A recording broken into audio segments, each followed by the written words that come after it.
What an epic week it has been. We are coming off of the 65th annual Fort Lauderdale International Boat Show, the largest in-water boat show in the world. A quarter-point interest rate reduction by the feds, thank you very much, and the most epic presidential election of modern history, American history. My name is Kim Sweers. Welcome to Yachting Unplugged, and I am with Rick Thomas. Welcome to Yachting Unplugged. This has been a week. What a my week, God, right? I got my voice back too. I know. I'm exhausted. I have slept so much in the last week, just catching up from all the, the socializing and dealing with the clients and meeting people. What a great show it was. It is what it's all about. Yes. And I tell people, I don't think I've worked the Fort Lauderdale Boat Show harder in the last decade than this past one, because there's so much happening. There's so many things in the air, there's so much energy, so many people to talk to try to bring it all together, to connect the dots and really get your head around what's happening in our industry and our country right now. Couldn't agree more. And they say the pace of the leader sets the pace of an organization or the industry. And from what I understand, Brunswick had a great show. They talked about their outboard motors, Sea Ray, Boston Whaler, more units than they sold year over year. So that was some great news to hear, because when they set the bar in our industry, and the rest is going to follow. Well, that's exactly what we expect, and that's what we need here in the U.S. boat building industry, the boating industry in general, and the large yacht industry. It's all happening. And if you follow the large yacht industry, we came out of a pretty dynamic Monaco yacht show, and the FLIBS and the energy and the conversations that were going on, the events that we participated in with the International Superyacht Society's Design and Leadership Gala, spectacular. The Seakeepers. Don't forget the U.S. Superyacht Association luncheon. Oh. Bert Fowles was spot on. Some amazing He's statistics. where he needs to be. He is. Yes, he is. Absolutely. And he really brought home the point, and really it needs to resonate that super yachts and yachting in general is so important to the sustainability of our industry, but also to all the communities that those yachts hit when they're at port. That's right. We're going to talk a lot today about the U.S. industry. And the interesting caveat there is a little less than a week now. Tristan and I are getting on an airplane. We're flying to Amsterdam for the Superyacht Forum and the Mets Trade Forum. And we're going to be engaged in the European and world industry, where I'm hoping to connect some dots between what's happening on the other side of the pond and in the Pacific Rim back to what's happening here in the United States. Couldn't agree more. I want to take a step back and thank Qatar is having their very first boat show. I don't know if you heard that.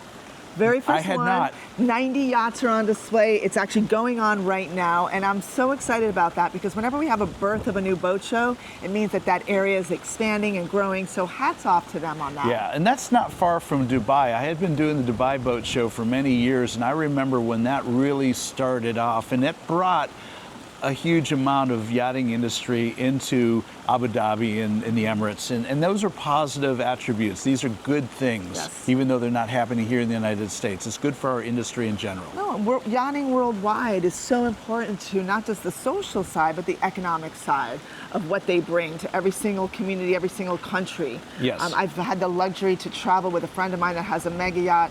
I've gone to Turkey and some of the most amazing places in the world, and it's so great to see how they welcome us, and they really treat us like royalty, and then really encourage us to come back. Well, they should, because when you look at who's buying the product, 60 to 65% of all the large yachts in the world are purchased by U.S. owners. Wow. That's huge. And U.S. manufacturers are still exporting their products and designs and innovations into Europe and Turkey and the Pacific Rim. So however you want to look at it, we still remain the yachting capital of the world here.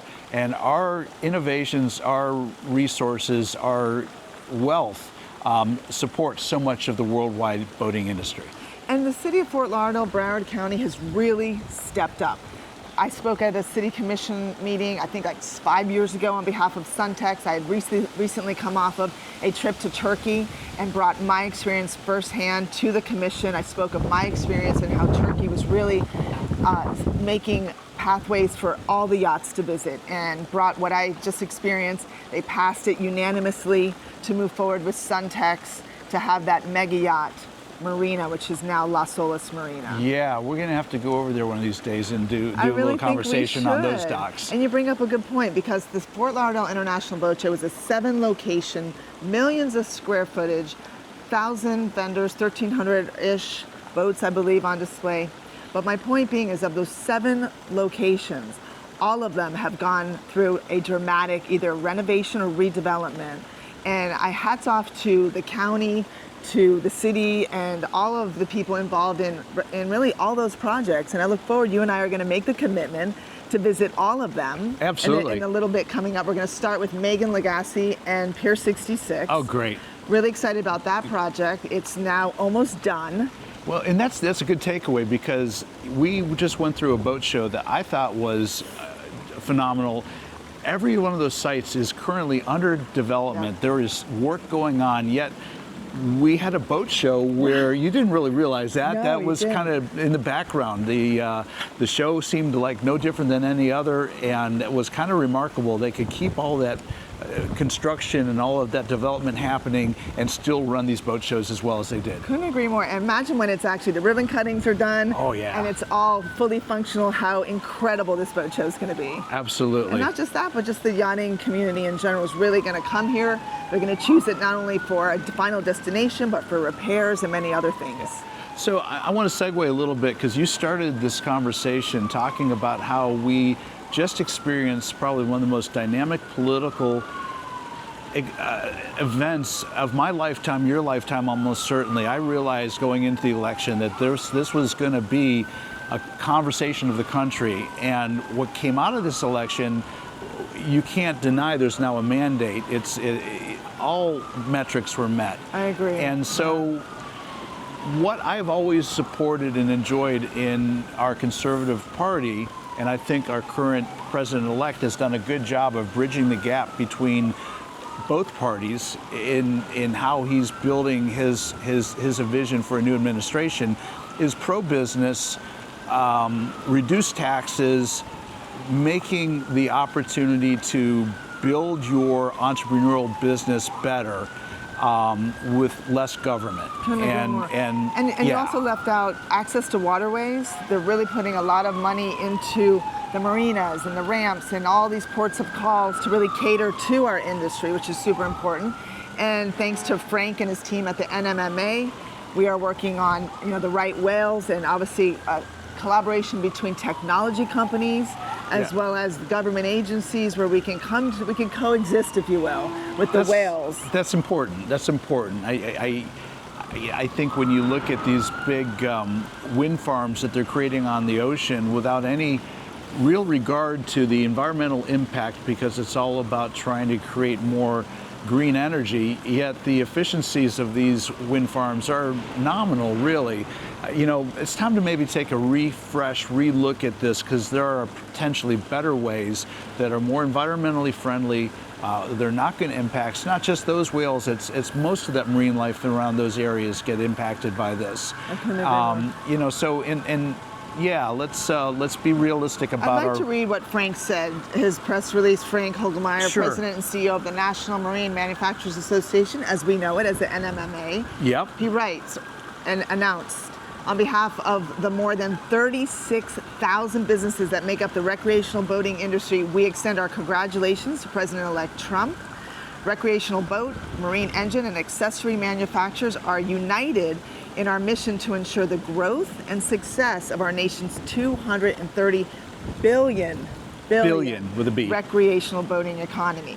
I love this. This is important. Okay. With an estimated 95% of boats on our nation's waterways are made right here in the United States. Bravo, bravo. It's really great to see that. That's wonderful so to see that. boating is an American sport. It's an American-made sport. And with the current administration handing it off to a very pro-American administration, we're looking forward to what's to come. Well, Kim, that is nothing but good news, but it does cause me to reflect a little bit, because those that follow my Yachting USA podcast will know that I talk about where we once were as a boat building industry here in North America and where we are now. And I point out that when I got started in this industry so many years ago, there was over 45 shipyards in North America building cruise-served yachts. It's less than a dozen. It's probably closer to half a dozen that are actively now still engaged in that type of business. So what's happened there? I think we've lost a lot of that because the yacht building industry has not declined. It's grown over the last three decades significantly. So we've lost it to foreign competition. It's the smaller boats that are making up that 95%, and that is, as you pointed out, the huge economy. But it's also the American boat buyer, yacht buyer, that's buying 65% of the products that are being built overseas. So there might need to be a realignment, and that'll be interesting under the new administration because they do talk about tariffs and trying to create more of a level playing field. Not necessarily popular if you're building boats in China or Taiwan necessarily, but right. You know, we've got to take a look at our own boat building interest here as well. Right. Well, they say there's a saying, charity starts at home. It does. And we have to really be American focused right now. Couldn't be more excited about what's to come. Yeah, no, I love this. And I think that we are on the cusp of some really amazing, great economies coming our way. And 2025 should be remarkable. It will be, regardless of who won the election. Change has happened. Yes. And 2025 will be a really epic year of change. So next show, you and I will be with Megan Lagasse and her team at Pier 66. I can't wait. Touring the new Pier 66, which is, I mean, incredible. I had a chance to see it before, during all the construction, and now we're going to see it firsthand afterwards. It's going to be a great episode. That'll be our next one. Do not want to miss it. No, you know what I admire about what they did there too is, yeah, they've built complete new infrastructure docks. It's gorgeous, but they maintained the iconic hotel, the tower, and they're going to return it to its functionality. They have 12 restaurants there. I want to see how they put 12 restaurants there. That's amazing. Massive meeting spaces. They have a club that I toured that I'm considering maybe joining, where you actually can a resident or someone from out of town can join and use the amenities, but not actually stay there if they don't want to. They can if they want to. But oh, wow. Yeah, great. We're going to tour the club too. So I'm really excited about it being a mega yacht destination, as well as boating in general and those that are on travel plans. It's great seeing you. Kim, always. This Have has a been great fun. week, and I'll see you on the docks at Pier 66. You will, hopefully right before we hop the pond to go to Amsterdam. Travel safe. Of course, always. So we'll see you on the next episode of Yachting Unplugged, and whether you live, work, or play on the water, just get on the water, because there's nothing better than a lifestyle on the water. I couldn't say it better. Absolutely. And always, always, always boat smart from the start. Yes, boat Take smart, care, everyone. boat safe. Have a great week.